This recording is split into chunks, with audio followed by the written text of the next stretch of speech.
The shocking death of a star. The whole world wants to know what happened, and every minute counts. Now, for the first time, go behind the crime scene tape. With computer-generated forensic graphics and true-to-life reenactments, follow the investigation as police race against time to solve the case.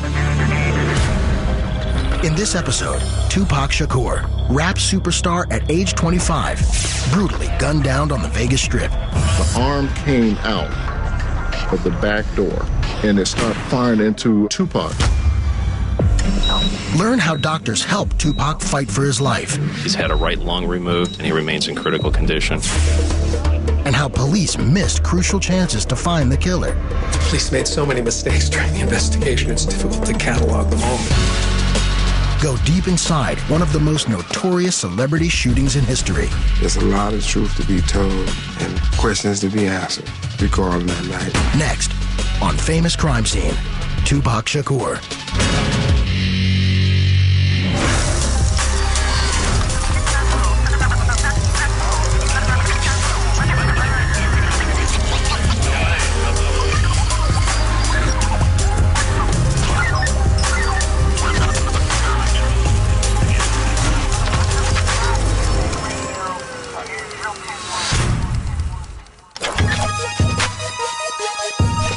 It's September 7th, 1996.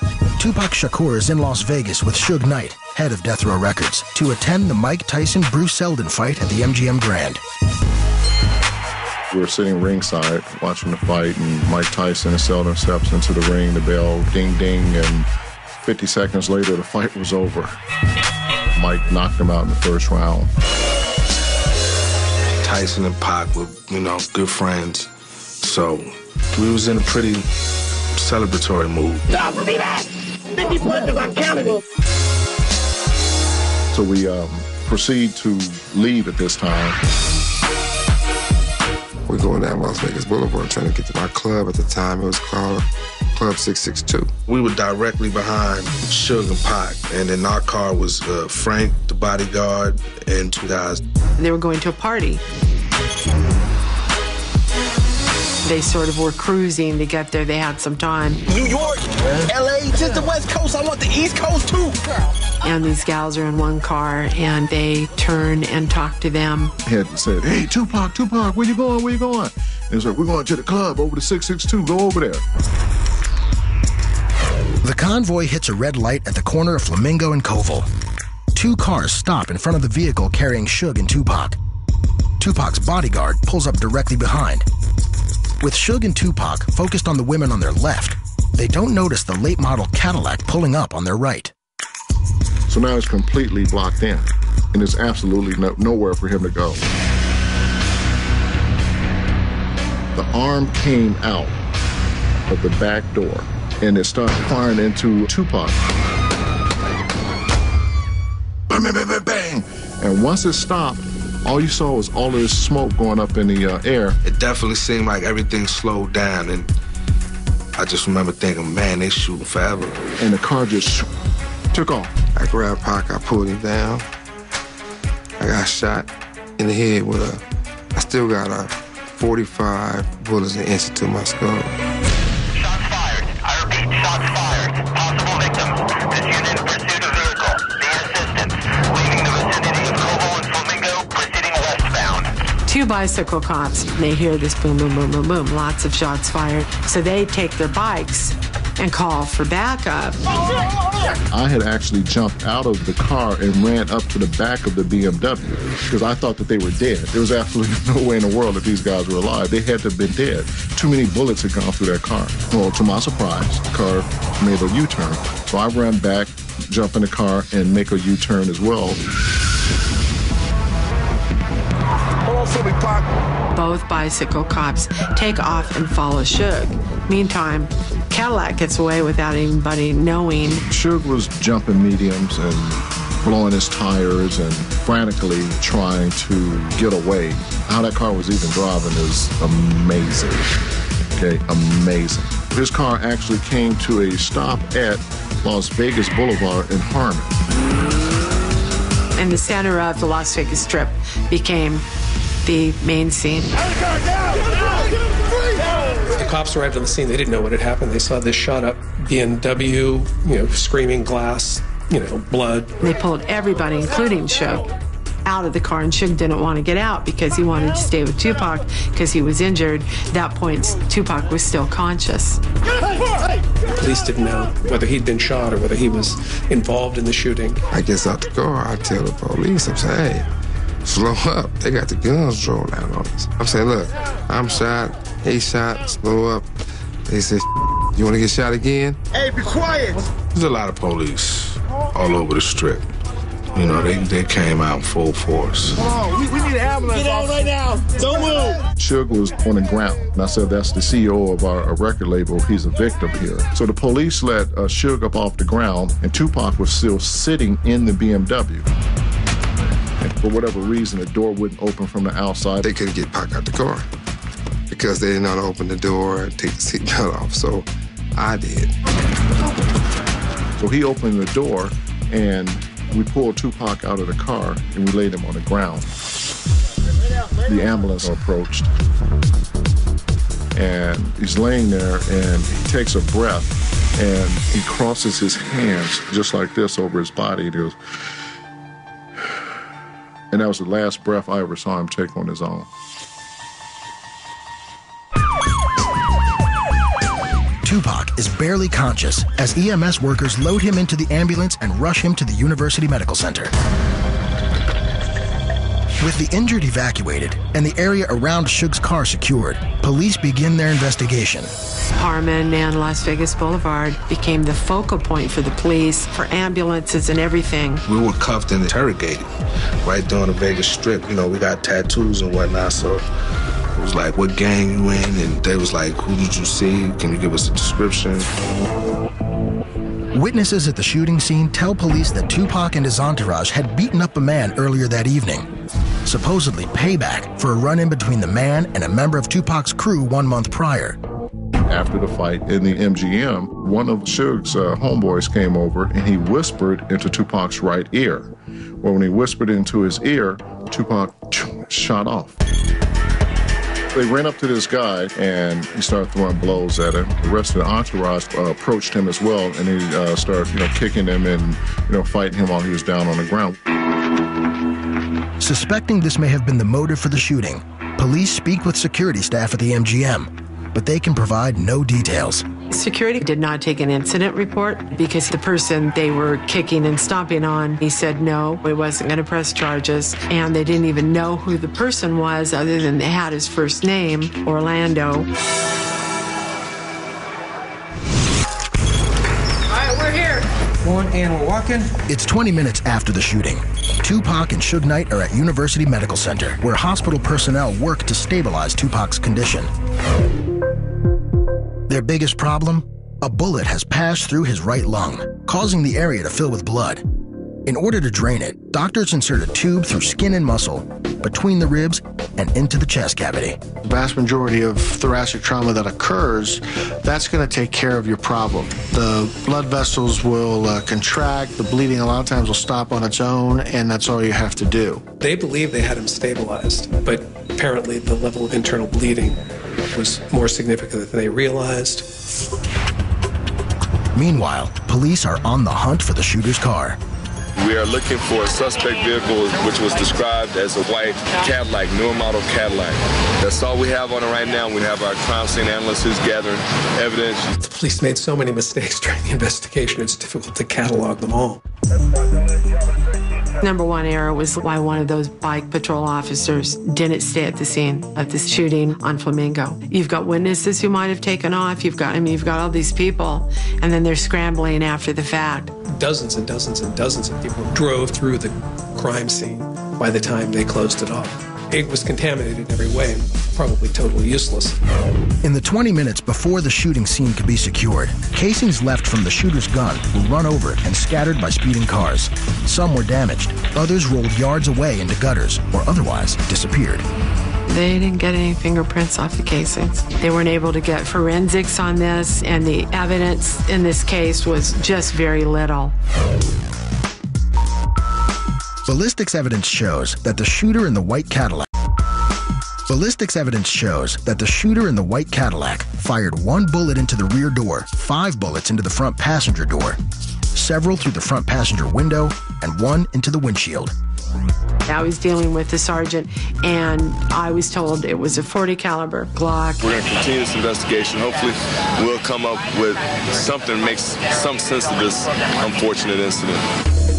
The cops were there all night long. There was one witness, Yafafullah, said that he could identify the shooter. Yafafullah was an old friend of Tupac's, and he was riding in the car directly behind the one Tupac and Shakur were in. So he was closer than anyone other than Shakur.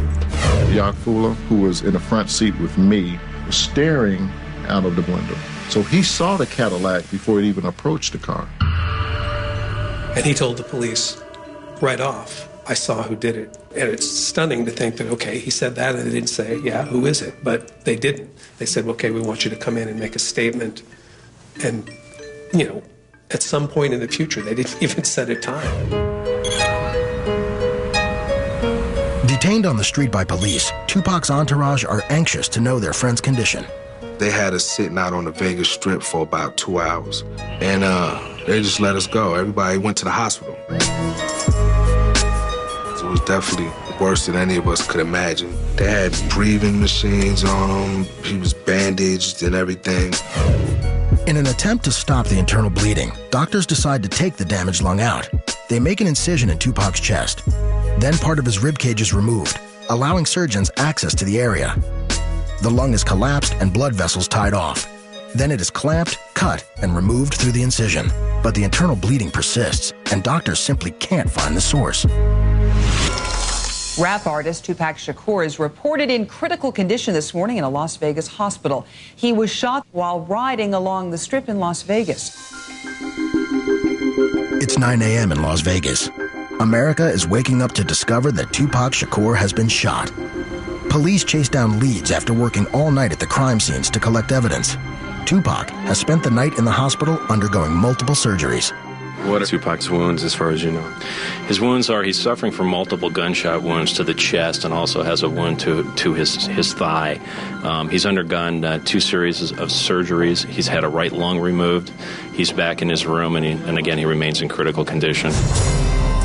Those bullets did a significant amount of damage to his body internally. The first bullet hit his right pinky finger and went through his hand. The second bullet hit his thigh bone, ricocheted into his abdomen, and ended up floating in his pelvis. The final bullet entered his chest underneath his arm and became lodged in his lung. The Las Vegas police had a very difficult time getting Suge Knight to agree to an interview. It took days. I mean, they should have held him that evening, but he had promised to come back. He stalled. Finally came in 3 days later with 3 attorneys. If anybody would have seen the shooter, I mean, Suge would have had the best view. Suge somehow didn't see the shooter. He just dummied up totally. He didn't know anything about anything, and he wasn't giving him anything. If you knew who killed Tupac, would you tell the police? Absolutely not. Why not? Because it's not my job. I don't get paid to solve homicides. I don't get paid to tell people. If the authorities wanted to question me and talk to me, I would never talk to the police. If it's anybody who wouldn't say anything, who know how to keep their mouth shut and don't believe in the snitches and the rats, it would be Suge Knight. We would like anybody who might have seen something other than the people who were there to come forward and enlighten us. They're telling us they didn't see anything, they don't know anything. It's been 4 days since the shooting. With no other leads, police revisit the brawl at the MGM and try to identify the beating victim, known only as Orlando. Suspecting the fight could be related to Suge's gang ties on his home turf of Compton, California, Las Vegas police contact authorities in Compton. The Las Vegas Metropolitan Police Department reached out to Compton Police and said, hey, we could use help. We want you to ID this guy. My partner, Tim Brannon, was asked by Las Vegas PD to go there and help identify the subjects involved in the beatdown. Then they showed him the tape, and he immediately recognized Orlando Anderson as the guy that was beat down during the incident. This guy was from Compton, a Southside Crip. At the time, we were investigating him on another murder where he shot the guy in the head. word began to reach the police that Orlando Anderson and his little crew of guys had been involved in the shooting. Orlando Anderson, he's a ruthless killer, and that's the type of guy that they were dealing with out there in Vegas, but I don't think they had any idea of that at the time. It was the 6th day. Had lost a lot of blood. They couldn't stop the bleeding internally from that chest injury. They had done 2 surgeries to go in and try to stop the bleeding, and then it would start up again. And that second surgery, they couldn't stop it completely. I was sitting outside the room. This is his mother, Afeni. She sat there, and there was just like an uncomfortable silence, and then she put her hand on my knee. She put her hand on my knee, and she patted it and said, "It's gonna be okay, Frank. It's gonna be okay." And that's all she said to me. And I started crying. That was it. And then he died, September the 13th. At 4:03 this afternoon, Tupac Shakur was pronounced dead. I was definitely crushed, and my whole world was lost. It was a major loss. You know, it wasn't just a friend, it was my little brother.